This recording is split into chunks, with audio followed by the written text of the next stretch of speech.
ลมวอยวอยยืนเก่าห้อยห้อยยืนเก่าโทษที่ด้วยจ้ะอาจจะไม่เพราะวันนี้เราจะมาเก็บสลัดกับเก็บผักสลัดเด้อพี่น้องด้วยกาละมังมาเต็มทีแล้วคนนะงามงาม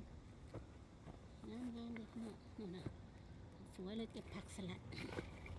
นี่เดี๋ยวพี่น้องก็จะเก็บอันนี้เบิ้งสีอันนี้ก็อันจะเก็บเอาแต่ใบมันเด้อพี่น้องเพราะว่าเราจะได้กินนานๆไงถ้าเราเด็ดนั้นไปมันก็จะ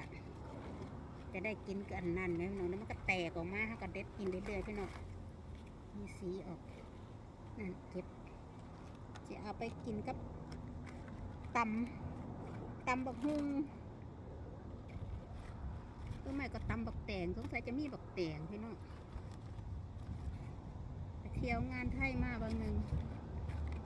บ่ได้ซื้อยังคือข้านแปลกมากเลยพี่น้องนั่งรถไฟเอารถไฟไปจอด